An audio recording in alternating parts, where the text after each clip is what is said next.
Alhamdulillah, wassalatu wassalamu ala rasulillah, la haula wala quwwata illa billah, amma ba'du. Yang kami hormati Ibu Kepala Sekolah SMP Negeri Jombang, serta Bapak Ibu Guru SMP Negeri Jombang yang dirahmati Allah Subhanahu wa taala. Pertama, patutlah kita panjatkan rasa syukur kepada Allah Subhanahu wa taala dan mengucapkan alhamdulillahirabbil alamin karena pagi ini kita masih diberikan kenikmatan berupa kesehatan serta kesempatan dalam pertemuan pada pagi hari ini, yakni pembahasan program sekolah penggerak antara tiga pada SMP Harika Bakti di SMP Negeri Jombang dengan tema komunitas belajar di sekolah. Allahumma shalli ala sayyidina Muhammad. Salam salam tetap kita tunjukkan kepada baginda Nabi Muhammad SAW yang mana beliau telah menjadi penuntun kita dari jalan jalan menuju jalan yang terbaik yang tidak dilupakan selama bersama iman. Ketika kalinya tak lupa kami ucapkan banyak terima kasih kepada Ibu Kepala Sekolah beserta Bapak Ibu Guru SMP Negeri Jombang yang telah memberikan kesempatan kepada kami SMP Harika Bakti untuk melaksanakan kegiatan pada pagi hari ini. Bapak Ibu yang diberkahi Allah SWT, marilah kegiatan pada pagi hari ini kita awali dengan bacaan Al-Quran. Semoga kegiatan pada pagi hari ini bisa berjalan lancar dan bisa membawa manfaat bagi kita semuanya, terutama untuk kemajuan anak didik kita. Ila hadratul Mustafa Muhammad sallallahu alaihi wasallam. Fatihah.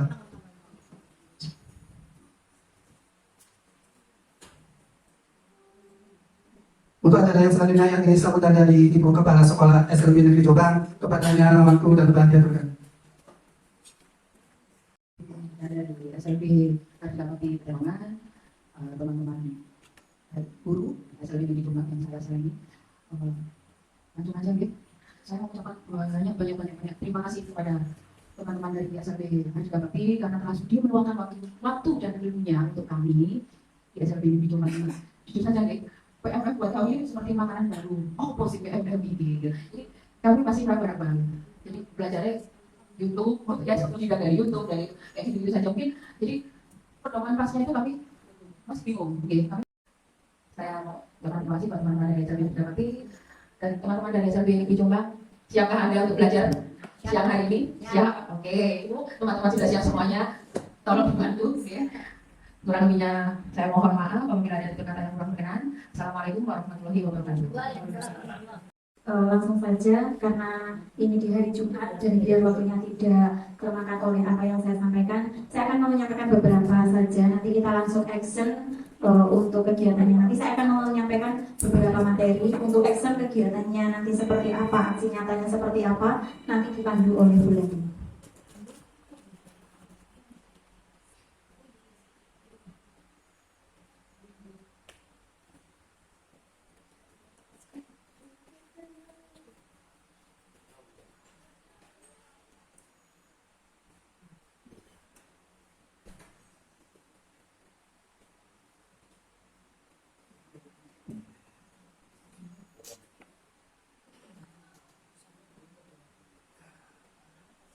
Sebelum ini materi bisa saya buka, terlebih dahulu akan saya tanyakan kepada Bapak Ibu Guru SMP Negeri Jombang. Di sini kita ketok tular ilmunya supaya nanti kita sama-sama sharing. Apakah di sini sudah terbentuk untuk komunitas belajarnya? Sampun apa belum? Sudah berjalan? Apa belum? Iya, Belum sama sekali. Oh, sebelum puasa sudah. Terus pas puasa puasanya sampai hari rayanya itu ya. sudah. Oh, berarti untuk penentuan jadwal dan sebagainya sudah dibentuk ya. Mohon maaf, ini maksudnya. Kembali itu sudah kita buat, tapi justru kita itu harus melengkapi dengan apa saja. Kita belum jelas. Belum jelas. Ya. Untuk kemarin yang waktu store ya, kita kan harus kita punya soal keluar dan sebagainya itu sudah kita buat, tapi secara itunya SK-nya itu kayak apa? Saya juga sama Mbak, ini SK-nya kayak apa? Kita juga belum ngeh gitu loh. Makanya Kita sama-sama sharing. Untuk komunitas belajar itu sendiri kita bentuk di setiap lembaga. Itu tujuannya apa? Nah, pertama itu mungkin kita memiliki tujuan adalah menyelesaikan permasalahan peserta didik kita. Terkadang kita itu tahu, oh masalah peserta didik ini hanya 1-2 orang aja yang bisa diajak sharing. Tapi melalui komunitas belajar, satu lembaga itu bisa menyelesaikan berbagai permasalahan peserta didik. Itu yang pertama. Untuk yang kedua, bisa digunakan untuk penyelesaian permasalahan dalam pembuatan modul. Itu bisa. Nah, untuk materinya terlebih dahulu supaya kita sama-sama lebih paham. Ini adalah program sekolah penggerak. Jadi kita sebagai sekolah penggerak itu harus dan diwajibkan untuk melakukan pengibasan ke lembaga lainnya. Nah, alhamdulillah hari ini kita diberikan kesempatan oleh Bu Deni selaku Kepala Sekolah SMP Negeri untuk melakukan pembahasan dengan materi komunitas belajar di pembukaan. Nah, tujuan kegiatan apa sih tujuannya? Pengawas sekolah, kepala sekolah, dan pendidik memiliki kompetensi dalam membangun budaya belajar bersama. Nah, di sini yang perlu digarisbawahi adalah belajar bersama. Jadi tidak saling aku iso ya sudah, tetapi kita sama-sama belajar. Jadi budaya belajar bersama yang berkelanjutan melalui komunitas belajar sehingga berdampak pada peningkatan hasil belajar peserta didik. Nah, biasanya itu dulu namanya FGD, ya benar ya. Dulu itu namanya FGD sebelum komunitas belajar kita itu punya FGD. Nah, FGD ini ternyata kan tidak ter-SK kan. Nah, kalau di komunitas belajar itu harus ter-SK kan, seperti itu. Nah, ini adalah kesepakatan kelas sebelum kegiatan kita materi ini kita sampaikan. Kesepakatan kelas ini kita sepakati terlebih dahulu. Untuk yang pertama itu adalah tepuk tangan. Tepuk tangan itu bentuk apresiasi, misalnya dari Bapak Ibu bisa menjawab atau menyampaikan sesuatu dengan benar atau menyampaikan ide-idenya gitu. Terus kemudian ini ada gambar jam. Jam itu menunjukkan bahwasanya oh ini waktunya kegiatan dimulai, terus waktunya break dan lain sebagainya. Kalau ingin bertanya angkat tangan seperti itu. Eksplorasi konsep. Nah, ini adalah bentuk kegiatan komunitas belajar di beberapa lembaga yang lainnya. Nah, ini sekelompok pendidik dan tenaga pendidikan dalam satu sekolah yang belajar bersama-sama dan berkolaborasi secara rutin dengan tujuan yang jelas dan terukur meningkatkan kualitas pembelajaran sehingga berdampak pada hasil peserta didik. Nah, tujuan utama adalah peserta didik untuk di komunitas belajar itu. Nah, ini tujuannya meningkatkan kompetensi pendidik dalam membangun budaya belajar bersama yang berkelanjutan. Ini 3 jenis komunitas belajar, ada anggota, ada penggerak komunitas, dan ada dukungan pusat. Untuk anggota itu semua guru bisa masuk. Terus untuk penggerak komunitas itu terdiri dari kepala sekolah, pengawas, dan guru yang disepakati oleh anggota dalam sekolah. Misalnya di SLB Negeri Jombang sepakat bahwasannya komunitas belajar ini sebagai anggota penggeraknya misalnya ketuanya Bu Lince, untuk sekretarisnya Pak Malik. Nah, terus kemudian sebagai tim penggerak 2 orang, terus yang 1 ini dari kepala sekolah. Ya, KS-nya. Jadi KS itu utama untuk roda penggeraknya. Misalnya terus jadi ketuanya sama sekretarisnya itu biasanya untuk pendokumentasian setiap kegiatan komunitas belajar didokumentasikan dan diberikan deskripsi untuk keterangan hari ini itu kita kombelnya tentang apa. Misalnya kombelnya tentang cara membuat media pembelajaran peserta didik. Berarti temanya adalah membuat media pembelajaran. Nah, untuk role endingnya seperti apa? Misalnya endingnya harapannya dari ketua komunitas belajar itu paling tidak guru itu mempunyai media pembelajaran. Nah, jadi setiap kegiatan komunitas pembelajaran itu harus ada deskripsi untuk setiap kegiatan. Untuk dukungan pusat itu biasanya ya dari pemerintah, terus kemudian dari sistem PMM dan panduan-panduan yang lainnya. Terus kemudian perpindahan komunitas praktisi ke komunitas belajar. Kalau dulu itu kan ada yang namanya misalnya dikirim pelatihan apa, itu kan kemudian jadi praktisi untuk mengajar apa. Nah, sekarang semuanya berpusat di komunitas belajar kalau pada kurikulum merdeka. Ini untuk komunitas praktisi belum bisa memadai konsep komunitas belajar dalam sekolah. Kemudian ruang lingkup komunitas praktisi hanya pada peningkatan kompetensi pendidik dan tenaga pendidik, hanya untuk istilahnya internal guru nih, tidak ke siswanya. Misalnya gurunya belum bisa membuat media pembelajaran dari kapan, itu gurunya yang diajari benar-benar. Itu adalah komunitas praktisi. Terus contoh komunitas praktisi adalah komunitas belajar antar sekolah ataupun dari dalam PMN. Mungkin Jombang, saya tidak tahu ya. Kalau yang di sekolah penggerak angkatan 3 itu dari SLB kemarin yang sudah melakukan kegiatan komunitas belajar secara daring itu SLB Hardika Bakti. Untuk yang lain-lain belum pernah. Kita sudah melakukan webinar 2 kali ya, itu yang digawangi oleh Bu Leli selaku ketua komunitas. Ini untuk komunitas belajar. Istilah komunitas belajar memiliki ruang lingkup yang lebih luas sehingga dapat memayungi 3 komunitas, khususnya komunitas belajar dalam sekolah. Jadi di sini kita fokus komunitas belajar dalam sekolah saja, belum lintas sekolah, tapi di dalam sekolah ini sendiri kita matangkan terlebih dahulu. Terus kemudian komunitas belajar menjadi wadah untuk merealisasikan terjadi kolaborasi antar pendidik, meminimalisir ketimpangan kompetensi antar pendidik. Terus kemudian komunitas belajar berdampak pada peningkatan kualitas pembelajaran dan hasil belajar. Jadi komunitas belajar itu role akhirnya adalah di peserta didik.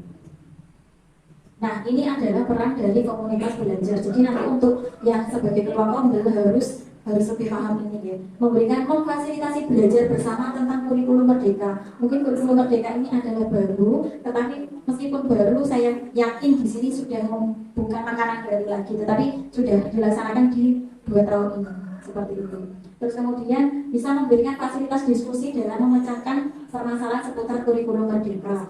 Kemudian memfasilitasi proses berbagi praktik baik dengan rekan sejawat tentang implementasi kurikulum merdeka, memfasilitasi refleksi pembelajaran rekan sejawat. Jadi kalau rekan sejawatnya ini tidak bisa, jangan ngomongnya kayak Islam. Kita sama-sama belajar. Nah, ini tujuan utama membangun komunitas belajar ada 4: mengedukasi, memfasilitasi, mendorong, dan mengintegrasikan pembelajaran. Ini ada 4 tujuan utama dari komunitas belajar. Kemudian 3 ide besar pengelolaan komunitas belajar. Yang pertama fokus pada pembelajaran. Jadi komunitas belajar itu tujuannya ini satu pertama. Terus yang kedua membudayakan kolaborasi dan tanggung jawab kolektif. Yang ketiga berorientasi pada hasil atau pembelajaran peserta didik. Jadi kegiatannya belum dari mulai dari mulai merencanakan proses sampai di tujuan akhir. Ini adalah fokus pembelajaran. Ini ya, untuk pendidik dalam komunitas belajar dalam sekolah memiliki kewajiban untuk menunjukkan kinerja terbaiknya. Jadi guru itu tidak hanya ngajar, pokoknya anak iso mandiri cukup. Sekarang kan tidak seperti itu. Terus kemudian ini membudayakan kolaborasi dan tanggung jawab kolektif. Ini yang hari ini gencar-gencarnya kita lakukan, bahwasanya kegiatan budaya kolaborasi ini kita laksanakan. Kegiatan selanjutnya yaitu berorientasi pada hasil, yaitu pembelajaran peserta didik. Nah, dari komdel itu nanti hasilnya di peserta didik apa? Jadi ada tujuan akhirnya tetap di peserta didik. Nah, untuk siklus belajar dalam komunitas pembelajaran, yang pertama refleksi awal, ngumpul bersama Bapak Ibu guru, apa sih komunitas belajar itu? Nah, terus kemudian, ternyata komunitas belajar itu kegiatan yang dilakukan oleh Bapak Ibu guru di sekolah untuk memecahkan berbagai permasalahan untuk peserta didik. Kemudian akhirnya membuat perencanaan. Kita plankan dulu, kita mau membuat area-area ini atau peserta didik kita itu mau dibawa kemana dulu. Jadi membuat perencanaan. Setelah perencanaan diimplementasikan di kelas masing-masing. Setelah itu dievaluasi, itu evaluasinya juga melewati komunitas belajar. Ternyata pakai media ini, pakai model seperti ini peserta didik pun tidak mampu, peserta didik pun tidak bisa. Ada yang aku pakai model seperti ini, ternyata anak-anak itu mampu dan lebih semangat seperti itu. Nah, itu adalah tujuannya. Terus kemudian peran pengawas, kepala sekolah, dan pendidik dalam komunitas belajar.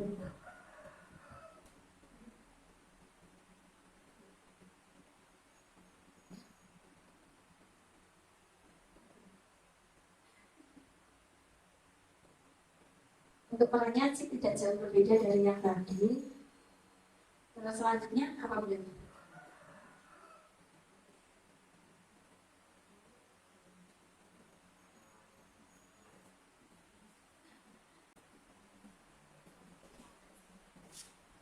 Kalau di sini ikut Buniken ya, nanti pengawasan. Nanti berarti Buniken yang berperan untuk mendampingi dalam kepengawasan untuk komunitas belajar. Ini adalah ranahnya pengawas, yaitu mendampingi kepala sekolah dalam melakukan analisis kebutuhan belajar sebagai pemimpin belajar, menyusun, melakukan dan mengembangkan analisis kebutuhan kepala sekolah.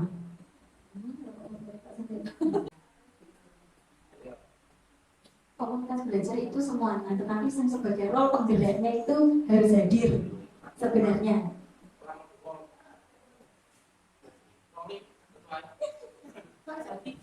Role-nya penggerak itu ada 3. Kepala sekolah, ketua komunitas, sama pengawas sebenarnya.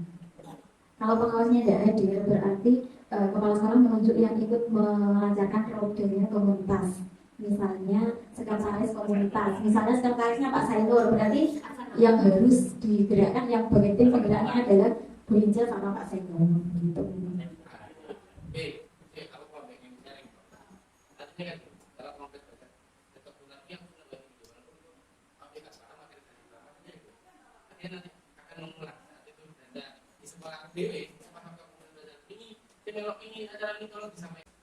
Izin bertanya Pak, di sini siapa yang sudah mendapatkan sertifikat dari Topik di PNN?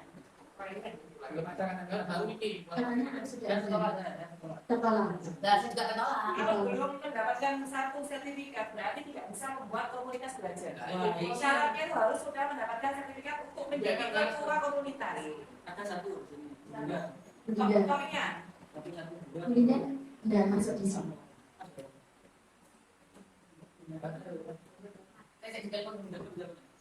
Untuk menjadi komunitas belajar harus lolos. Terakhir aksi nyata, itu kan sertifikat Iya.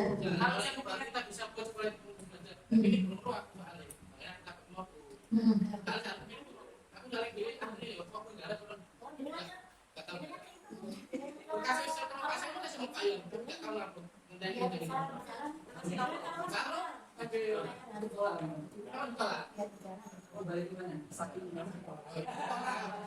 aku buruk ini.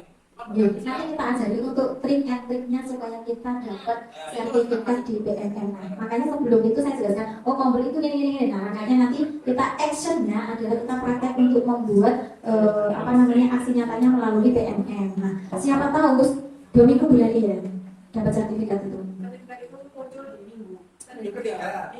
Minggu ketiga. Kalau mengerjakannya sekarang di minggu ketiga, berarti minggu ketiga bulan depan itu baru muncul sertifikat. Ya. Aku pernah ngomong dengan kepala sekolah, datangkan dulu pemerintah atau yang memang sekolah berada di sini. Karena apa? Sekolah kita belum ada yang bisa dan belum ada yang boleh menjadi ketua komunitas belajar. Saya pernah ngomong di sana. Karena kita belum ada yang memiliki sertifikat itu penggerak asli maupun yang online yang versi NN. Kalau ngomong kayak gitu, jadi muspro kalau kita buat komunitas belajar karena kita belum ada. Yang sama ada ayo, yang ini lagi ayo nggak ada. Akhirnya gue tidak dibaca. Nanti untuk mohon maaf, untuk pembebasan ini adalah sistemnya kontinu. Jadi kita pantau 1 bulan sekali. Iya. Itu kita pantau perkembangannya 1 bulan sekali. Mungkin nanti kesepakatan di minggu berapa kita bertemu lagi. Minggu berapa kita bertemu lagi. Jadi sampai benar-benar komunitas belajar yang ada di sini itu berjalan. Seperti itu. Jadi kita juga punya program ya sudah saya sampaikan di kepala sekolah tadi. Bahwasanya komunitas belajar itu harus punya SK. Terus saya tanya, nanti tanya ke Mbak Ining gitu.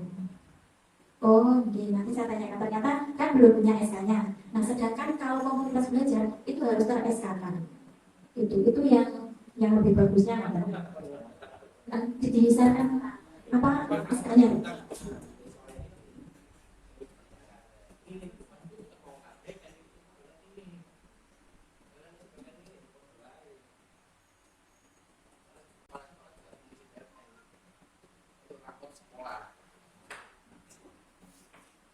Nanti di komunitas, kalau misalnya komunitas belajar itu muncul di BMM itu biasanya bisa membuat untuk webinar.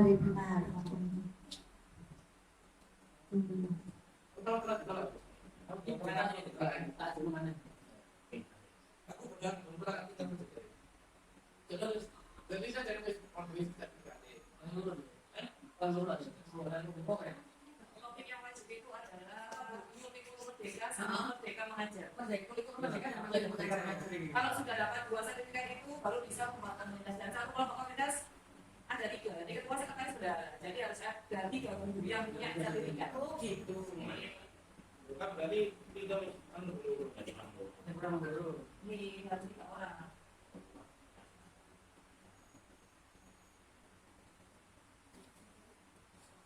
Untuk guru PAI sudah saya buatkan komunitas juga kemarin. Cuma ada yang sudah masuk dan ada yang belum. Ini saya siapkan itu contoh SK komunitas ya. Ini nanti bisa diadopsi, disesuaikan dengan di SMP negeri. Kan sudah Pak Nurnya ini sini ke sini. Ini pas dulu aja. Jadi ini nanti kita langsung action kerjakan kejar tayang untuk PMM-nya nih, supaya bisa kebentuk ke komunitas belajar itu aja. Jadi saya tidak perlu menyampaikan materi terlalu banyak. Yang penting kita hari ini kita langsung action untuk menyelesaikan topik itu 1 hari selesai. Nah jadi kemarin sempat kita kejar tayang itu dalam 1 jam itu kita sudah selesai sampai di aksi nyata. Kemarin